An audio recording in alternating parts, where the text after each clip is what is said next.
நான் ஏற்கனவே சொன்னேன், நீ கேட்கல. இதை வந்திருக்கான், இப்போவாவது கேளு. என்ன குட்டி, இப்போ என்ன பற்ற வச்சுக்கிட்டு இருக்க? நீ பண்ண காரியத்தினால எனக்கு சலாம் அடிக்கிறவான் இப்போ சரி சமமா உட்காந்து என்ன வான்னு பண்ணிட்டு போறான். நான் என்ன பண்ணேன்? சதீஷை ஏன் அடிச்சே? ஜாஸ்மின் கிட்ட தப்பா நடந்துக்கிட்டா யாரை வேணாலும் அடிப்பேன். யார் ஜாஸ்மின்? அது பர்சனல். எது பர்சனல் விஷயம்? ஏற்கனவே பிரவீன்குமார் நம்ம மேல கோவமா இருக்கான், இப்போ அவன் மகனை வேற அடிச்சிருக்கான். இது எந்த அளவுக்கு ஏன் பிசினஸ் பாதிக்கும் தெரியுமா? ஏன் பிசினஸ்? மனசுல எதையோ வச்சுக்கிட்டு பேசிட்டு இருக்க, நேரடியா பேசு. அடியாள் கிட்ட மறுச்சு பேச வேண்டிய அவசியம் எனக்கு இல்லை. திமிட்ரியோட கன்செப்ட் காப்பாத்தி கொடுத்தப்ப நண்பனா தெரிஞ்சனா, இப்போ அடியாள தெரியறனா? तू दिन ब दिन तेरी लिमिट क्रॉस कर रहा है डेविड. இது பாரு பாசி, ஏதோ முடிவோட பேசிக்கிட்டு இருக்க. பில்லா பழகுனா உயிரை கொடுப்பான். பவிச்சுக்கிட்ட உயிர் எடுத்துருவிய? அவசியம்னா டேவிட் செய்வான். இந்த பாசி இல்லைனா டேவிட் இல்லை.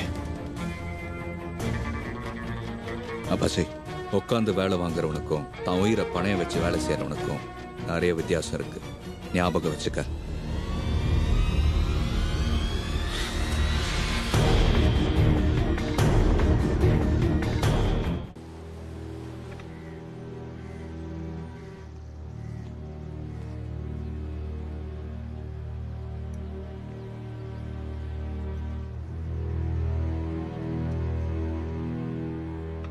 முடிவு பண்ணிட்டேன், இனிமே இந்த ட்ரக் பிசினஸை நம்மளே பண்ண போறோம். டேவிட், இமோஷனலாக இருக்கும்போது எந்த முடிவும் எடுக்காத, தப்பாயிடும். இப்போதான் நம்ம சரியான முடிவு எடுக்கணும். அவனுக்கு எவ்வளோ சம்பாரிச்சு கொடுத்துருப்போம். அதனால அவன் எத்தனையோ வருஷமா அந்த பிசினஸ்ல இருக்கான். உன்னை வளர விடுவான்னு நீ நினைக்கிறியா? விட மாட்டான். அப்போ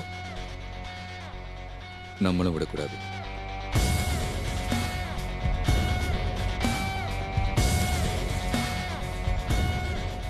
சரி, இப்போ என்ன பிளான்? கார்னிவல் அன்னைக்கு அந்த ரஷ்யன் ட்ரக் டீலை நம்ம முடிக்கிறோம்.